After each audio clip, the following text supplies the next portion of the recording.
Les vraies voix Sud Radio. 3 mots dans l'actu, Félix, qui sont commémoration, facturation et fermeture. Le chef de la diplomatie française rend hommage aux victimes du 7 octobre, un an après, sur les lieux du festival Nova. La France est indéfectiblement attachée à la sécurité d'Israël, assure Jean-Noël Barrot. Mais ajoute-t-il, la force seule ne peut la garantir. Le Parlement européen réclame plus de 300 000 € à Jean-Marie Le Pen pour des frais de mandat indûment facturés quand il y siégeait. Il se serait fait rembourser des cravates, des balances de cuisine, des bouteilles de vin ou encore un parapluie, il n'en jetait plus. Et puis c'est une conséquence directe du réchauffement climatique. 2 nouvelles stations de ski annoncent leur fermeture, le Grand Puy dans les Alpes de Haute-Provence et le Grand Serre en Isère. Les vraies voix Sud Radio.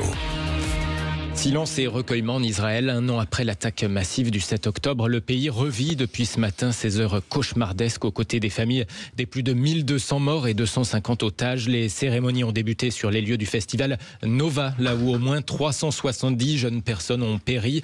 Le ministre français des Affaires étrangères, Jean-Noël Barrot, se trouvait sur place. Un an déjà qu'Israël vit à l'ombre de la guerre. Une guerre qui touche au cœur même de la sécurité d'Israël, à laquelle la France est indéfectiblement attachée. Une guerre dont le lot de souffrances s'alourdit chaque jour. Et notre communauté française en Israël, l'une des plus importantes au monde, n'est pas épargnée par ces souffrances. À nos quelques 180 000 compatriotes d'Israël, je le dis avec force, la France vous aime, la République sera toujours à vos côtés, comme elle l'a été dans les premières heures de cette terrible épreuve. Après cette cérémonie sur les lieux du festival Nova, le chef de la diplomatie française est ensuite revenu sur la position de la diplomatie française quant à la guerre à Gaza et au Liban, ses appels au cessez-le-feu avec Washington, ses propos aussi d'Emmanuel Macron en appelant ce week-end à l'arrêt des livraisons d'armes. Jean-Noël Barrot a fait une sorte d'explication de texte, cette fois depuis Jérusalem. La force seule ne peut suffire à garantir la sécurité d'Israël, votre sécurité. Les succès militaires ne peuvent se substituer à une perspective politique. Pour ramener enfin les otages auprès de leurs proches, pour permettre enfin le retour des déplacés du Nord dans leurs maisons, après un an de guerre, le temps de la diplomatie est venu.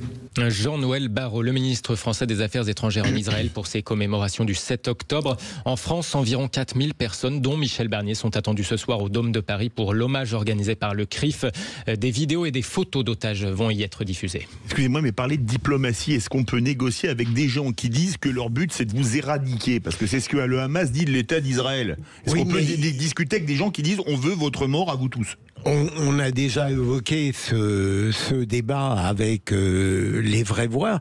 Il y a bien un moment, je ne sais pas quand, où il faudra, pardon pour là aussi le poncif, une solution politique. Il y a ça ne va pas durer éternellement. La question d'abord, quelle diplomatie? Moi je veux bien, Jean-Noël Barrot est très gentil et sympathique, mais ça ne représente absolument rien. La seule diplomatie, c'est celle d'Emmanuel Macron.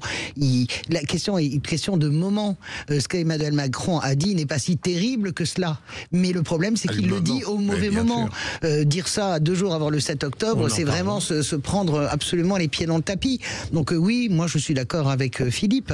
La diplomatie, à un moment donné, permet d'aller et de rétablir un dialogue quand plus personne ne se parle. Sinon, elle n'a aucune raison d'exister. On ne fait pas la diplomatie avec ses amis. Donc un jour, Yasser Arafat avait dans la charte de l'OLP la destruction d'Israël. Et un jour, il a serré la main de Yitzhak Rabin. Je n'oublierai jamais cela, et donc ça veut dire que ça peut réexister un jour. J'ose espérer que peut-être ça existera un jour. Je suis un peu plus pessimiste parce que les individus ne sont pas du tout les mêmes et le contexte pas non plus. Il n'y a pas la même densité ni la même texture chez les individus qui interviennent en question, mais de la diplomatie, oui, peut-être, mais on a quand même en face des individus qui effectivement veulent éradiquer un État, qui s'en revendiquent, qui sont subventionnés, fournis et armés par d'autres puissances qui sont assez peu démocratiques au demeurant, qui règnent sur des peuples qui n'en veulent plus non plus. Il est peut-être temps de culbuter quelques dominos avant d'effectivement remettre la diplomatie sur le tableau. Ouais. Le deuxième mot, facturation. Le Parlement européen réclame plus de 300 000 € à Jean-Marie Le Pen. Alors c'est une affaire distincte de l'affaire des assistants parlementaires, possiblement fictifs en cours de jugement. On en parlait la semaine dernière. Vous savez ce que disait Jacques Chirac sur ce qui vole en escadrille. Alors oui, on l'apprend aujourd'hui. Le Parlement européen réclame, pour être très précis, 303 200 € et 99 centimes à Jean-Marie Le Pen. Oui, si je vous le disais, c'est très précis. L'institution lui reproche d'avoir indûment facturé des frais de mandat un peu originaux à l'époque où il était eurodéputé. Au secours! facture adressée à Jean-Marie Le Pen par le secrétaire général du Parlement européen entre 2009 et 2018. Le fondateur du FN aurait notamment indûment fait rembourser des stylos, des cartes de visite, des cravates, un parapluie, des balances de cuisine, des horloges de bureau, des bracelets connectés, des lunettes de réalité virtuelle ou encore 129 bouteilles de vin selon ce rapport de l'Office européen de la lutte antifraude. Des balances de cuisine, Philippe. En même temps, je me demande si le Parlement européen est très lent tout de même. Ça c'est moi qui le réclamer. C'est signé en 2018. Par moment, j'irais jusqu'à penser qu'il y a peut-être un acharnement à l'égard, à l'encontre de la famille Le Pen.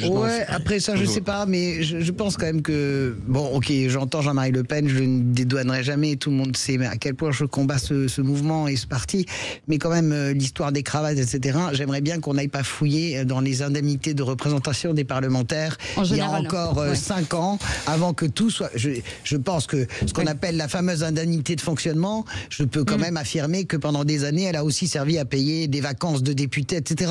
Donc, je veux dire, tout le monde a tiré sur la ficelle. Bon, Jean-Marie Le Pen également. Ça ne le dédouane pas, mais je veux dire par là que ces pratiques, elles doivent se finir. Elles sont finies, mais on parle d'un temps avant. Voilà. Mais après, des horloges de bureau, il n'y a rien de dramatique. Une balance de cuisine. Des balances de cuisine. Oui. C'est ça qui est dingue. Une par pied.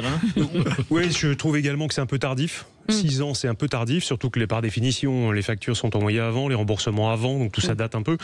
Je ne suis pas du tout sûr que les pratiques soient terminées, même au contraire. Vous vous rappellerez les questionnements qu'il y avait autour de M. Sarkozy, par exemple, sur ses indemnités, le remboursement de ses frais de nettoyage de chemise, par exemple, qui continue à opérer en tant qu'ancien président de la République. Troisième mot, fermeture de nouvelles stations de ski annoncent qu'elles ne rouvriront pas. Oui, les habitants de Seynes-les-Alpes l'ont décidé lors d'un référendum municipal hier dans les Alpes de Haute-Provence. Ils ne vont pas rouvrir les 24 km de leur station du Grand Puy pour cause de réchauffement climatique. Faute de neige, la station fermait de plus en plus souvent. Elle perdait des centaines de milliers d'euros par an. La municipalité envisage désormais de se diversifier, de proposer pourquoi pas des activités de sport de nature, un lac de pêche ou encore un stade de trail. Mais décidément, autre département, mais même annonce similaire hier, la communauté de communes, cette fois de la Matésine, c'est en Isère, a aussi décidé d'arrêter les financements de sa station, cette fois de Grand-Serre, station qui devrait donc fermer après 85 ans d'existence de sport d'hiver. Il y a quelques jours, on apprenait déjà la fermeture d'une partie du domaine skiable de Métabier dans le Jura. Ces annonces se multiplient. Au total, depuis les années 70, on est à 180 domaines skiables qui ont fermé. Merci.